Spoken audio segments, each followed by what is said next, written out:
What's up, everybody? Happy New Year. Um, some really cool stuff coming for you guys in 2021. I know the things are getting a little crazy with lockdowns and recessions and those kind of things, but I want to show you guys coming up some things that kind of like make you really recession proof and make it so, I don't want anybody to lose, but even if things get far worse, that you guys will be doing a whole lot better. So we're going to be focusing a lot on that in 2021. And so you guys will see more as I come. So I'm not going to tell you too much of it. Let's get into the Q&A. Oral says something that caught my interest. It's an image from a dentist forums. Control is happiness. It sounds counterintuitive, but I'd say what I like most about being a freelancer is I have full control over what I do, how I do it, and for whom I do it. That sort of control gives me freedom of choice and therefore happiness. So B, yes, I'm willing to formalize my team and scale my skills, thus with some sort of agency, but I fear losing freedom, happiness, and peace of mind. I make solid six figures currently and only really work 2 days a week. Hard to leave that. That's why the idea of having an agency and having control is enticing for me. On the other hand, I fear to demotivate the staff when I say how I want things to be handled. I don't want to talk about micromanaging. I talk about general directions of a venture. Any thoughts to that? Yes, very much so. Firstly, I agree with you. I mean, if you're going to have an agency that creates, and you can definitely do this, you can create a job for yourself where you have not just one boss, but like dozens or even hundreds of bosses. It really takes the fun out of it. And I've built that kind of agency, and I've also built the kind of agency that actually gives you a life. And there's very different principles that guide one. One of those, as you mentioned, is having control over which kind of clients come through the door. That's a big part of whether or not it works. A lot of people think you have to take any client with a credit card, and what ends up happening is two things. One is that you end up with a certain percentage of people that just make your life miserable, and they usually don't pay you a lot, and just the headaches, and they're always calling you, and they always want things, and you just don't feel good about what you do. And then the second thing is that actually makes it really hard to scale because you're doing different custom work for everybody, and custom unique work is the enemy of scaling. So what I would say to you is if you really actually want to scale it and keep control, think smaller, not bigger. It's very counterintuitive because usually you think about more people and how can I more products and more staff, but actually think about one client who you're doing something really awesome for, and then think about how can I like create a tool or a system or a process where that can be replicated.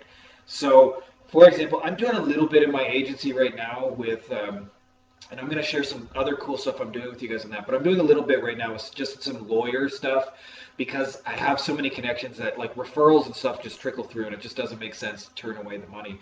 And the only thing I'm doing is one thing is I'm offering them motorcycle cases and some campaigns that we have, and it's to be quite honest with you, it's a little slow so far. I've got a couple of clients. But I haven't like at all aggressively pursued it because there's other things I've got going on like multiple businesses and things. Um, but having said that, I already know it'll scale because I'm not I'm not trying to reinvent the wheel with every client. The client one, what client two gets is the same as client one, is the same as client three. So that allows me to maintain it. And then the second thing is how you set expectations determines autonomy. And this is not just expectations for clients, but for employees, because you're talking about bringing in virtual assistants and whatnot.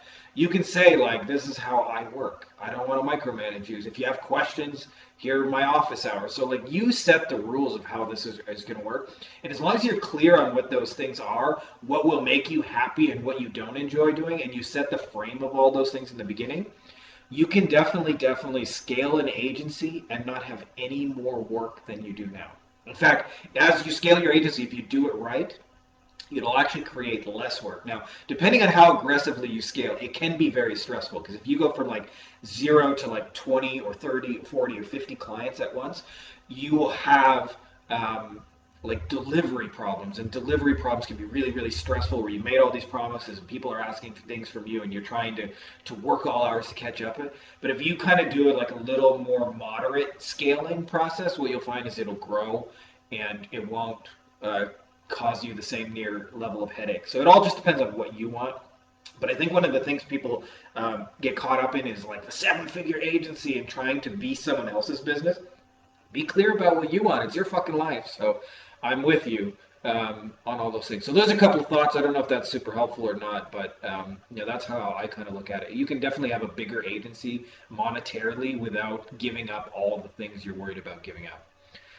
Hey, John says, which one do you like better, Ahrefs or SEMrush? Definitely Ahrefs. When I did tons with SEOs, I think it's the best tool on the market for reverse engineering. And just to tell you how I used it, one of the worst things I think you can do is listen to Google where they just say, yeah, just build quality backlinks and people will link to you automatically, or just build quality content and people will link to you.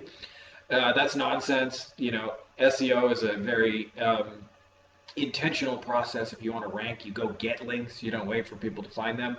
Um, and the best way I've found it is to reverse engineer what the top sites are doing using Ahrefs. I've never found anything better. Is don't listen to what Google says, listen to what Google is doing, and Ahrefs is the best tool to find that. So I found some of our best backlinks. Like for example, give you real examples. I remember there was like client of mine who was ran an ayahuasca retreat in Peru, and at the time, well, still a client of mine, but we were doing a ton of like SEO work for them.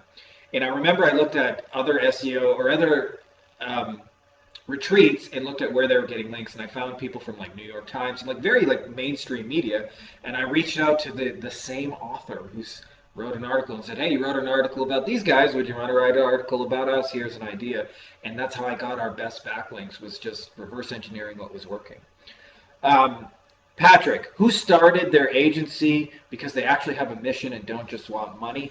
I would say this is the first time, Patrick, that I've actually done that the last 2, 3 years. Before that, it was just like, a money grab.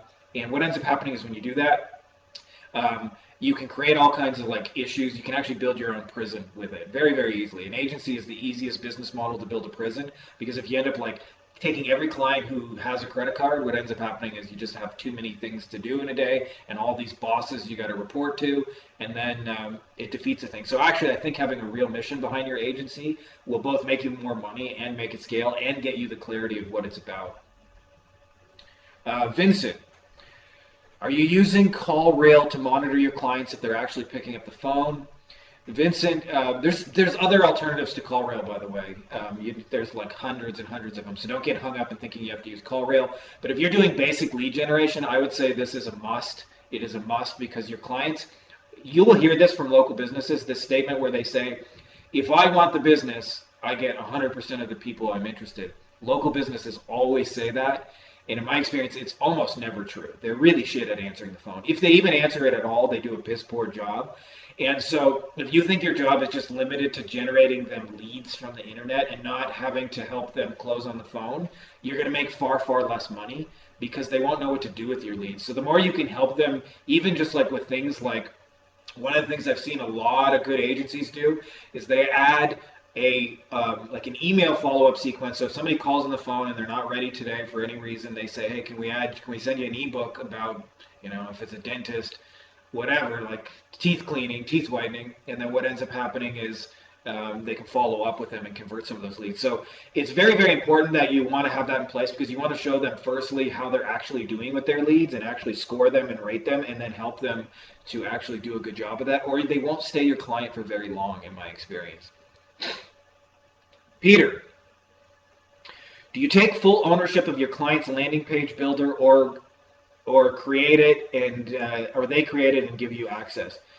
Peter, I would say in 8 cases out of 10, I just build landing pages for them. I don't ask for any logins or anything like that. If they have one already, then I'll ask for access to it and build it on theirs. I'm always happy to build it on theirs, and they control it, but usually they just don't have that infrastructure, and it's faster and easier for us to do it. So that's how I typically do it. I'm not saying that's the right answer. A lot of it is just how you set expectations. If you say, this is how we do it, then that's how it'll go. If you leave it to them, they'll want all kinds of crazy things. But that statement, here's how we normally work, will make your life a lot easier by just explaining that. William, ClickFunnels or Go High Level, and why? I actually don't use either, but from the agency friends that I know, Go High Level sounds like a far superior product for an agency. It's just built for what we do. ClickFunnels has some use. I'm not saying it's a bad software, but I think it's more marketing hype and less like actual delivery. There's certainly uses to ClickFunnels, but I don't think ClickFunnels is is the be all end all personally. So definitely go high level. Evan, would you say no to doing advertising for a client if they have horrible reviews on Google and Yelp? How much do you think it would influence the conversion rate of Facebook ad traffic? I scheduled a meeting, and after doing some digging, I found out they have a 2-star rating on Yelp with 103 reviews and 3-star rating on Google. Evan, I would fucking run unless there was something specific that's changed since all those reviews happened. For example, it could be that like new ownership or new management or something has actually changed, but more than likely that's a sign of how they do business, and you're not going to feel good about just, you know, um, making a bunch of people pissed off faster. So more than likely, I would avoid them. But dig into it a little deeper and find out what the underlying reason for those reviews, and you may be able to sell them a solution to why what they're not actually fixing in their businesses that are causing it. But more than likely, it's just a bad business, and you want to avoid it. I would say 8 or 9 times out of 10, just avoid it. But you dig deep just to be sure. Jason, which Facebook ads are the most effective? Jason, that's a really vague question. I would say, it depends on what you're doing, but I'll tell you, what makes Facebook ads work is not what people think. It's not like whether you use conversions or whether it's like a retargeting campaign or whether you send them to a webinar or VSL or warm them up with content. Those are all like tactical things. The biggest thing is having a deep understanding of the person you're actually talking to on the other side of the ad and what that it is they're trying to do, and then making a very valuable offer to that person. If you do that, Facebook ads will always work better. So I'll tell you, people get way too hung up on platform and bells and whistles and not enough on what is the person on the other side of the ad trying to accomplish. If you do that, you'll be way more successful. In fact, I've had experiences, I'm not saying you should always do this, but if I do a lot of research in a market, I can often write a winning Facebook ad the first time, the first image, the first targeting, and that's that's not a typical experience for what most people have. But it's like if you understand the person, you can hit those things and you can miss on other details. Like people forget, like if you're scrolling past an ad and it doesn't speak to you at all, but it's got a really catchy image, you're not going to join. You're not going to sign up because it's got a catchy image. Right? But if it speaks to you and is meaningful to you and catches you at the right time, you'll overlook details like a bad image or even a bad headline. So it's really about the persons. If you want to win more about Facebook ads, ask more questions about the people you're trying to reach and understand them better. Alex, 2 questions. Any tips for cold emailing home service leads for SEO? Has anyone tried buying SEO or website design leads from anywhere? If so, what was your experience, Alex? My tips for cold emailing home service leads for SEO is don't. Nobody wants SEO, and there are thousands of people who provide it. So what happens is if you're emailing them for SEO, you're going to be the 100th person every week that sends them the same shit they've heard 1,000 times. And so you're going to fight a really, really uphill battle. My suggestion for you is think about something you can add on to what they're doing. That's a smaller first step. Like a lot of times what we're trying to do is essentially you're trying to offer them marriage with SEO. It's like, hey stranger, will you marry me and do this SEO package? But a better way to actually sell SEO is to sell a small first date, something that you guys can try together. And then based on that, they can continue. And it's a lot easier to get somebody to marry you if they've had a really good first date than it is if they don't know you. So the best way to sell like marriage is a really good first date. So what I would suggest is don't be cold emailing people about SEO. Like one of the simplest things you can do is like if you got a little campaign that'll get them a referral or two or bring back a past client or help them a script on the phone or things like that that are just way easier for them to see, or you'll call a local influencer for them and ask them if they need, like for example, I've got a guy in one of my coaching groups. He helps painters get business. And their offer is they just call the home builders in the area and say, hey, do you need a painter? It's not a brilliant script, but they often do need painters, and those are the people that are most likely to hire painters. And so that's how they get their business. They call the home builders and say, hey, do you need any painters? And usually they either say yes or not right now, but probably later when somebody disappears on me, and that's how they get all their business. So that's going to be far more valuable to send to somebody than as an offer to say, hey, I got a little script that we could get you in with a home builder. Would you be interested in trying something for a couple of days and seeing if you like it? than trying to sell SEO as the same as everybody else. And as far as buying SEO leads, never done it, but there are tons of web designers and people who do design and graphic design and all things related to that who don't do SEO that would happily turn their business over for you for a profit. So rather than buy leads, I would get people already getting those leads and selling them to just send them your way, and you don't have to compete on those leads. Todd, for those of you who use VAs, do you ever get concerned about giving them access to sensitive info like customer contact info?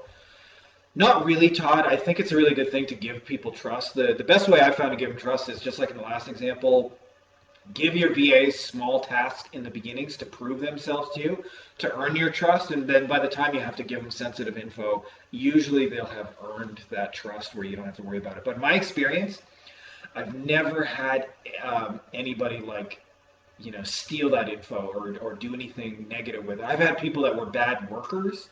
That's a far bigger issue, but never anybody stealing any sensitive contact info. But if you give them small tests to prove themselves, it's very rare that somebody will like do 10 good things for you and then suddenly on the 11th screw you over. It's just not like that in my experience. So if you test them small, you usually protect yourself. Alden, any advice on finding commission-only closers? Yeah, it's not actually really hard. You just go in groups and you say, I'm looking for a commission-only closer, and here are the details. Here's my thing. Here's my business. Here's my offer. Here's the three things you want from them. Often one of the things that you may want is like sales and niche experience. That's usually a bonus, not necessarily required. Somebody who's like aligned with your values and missions. So like if you're not the high pressure, hypey salesperson, you're probably not going to want to hire a high pressure, hypey salesperson. And then if you're looking just for somebody to do like commission only outreach and actually set up the appointments for you, there's all kinds of those people. I actually did this in our mastermind, and I haven't really completed it, but we probably got like 20 people. So I went in some groups. I had people raise their hand and say, I do cold outreach, I do commission only closing, and we built like a small little database of all those people. So I'd be happy to share that with you if you need that, Alden. But in my experience, it's not really hard to do. You just go into a group and say, I'm looking for these things, and just like all things, you try them small to see if they're a good fit together, and you'll end up with commission only sales closers who can close deals for you. And it's, in my experience, it's very hit and miss. Even when people are good salespeople, they might not necessarily transfer to your niche. But what you'll find is you will find somebody if you go through like 3 or 4 who's a good fit and who can close your offer as long as it's closing on its own. The other thing that I would warn you, if your offer is not closing now with you, it's an offer problem, not a sales problem.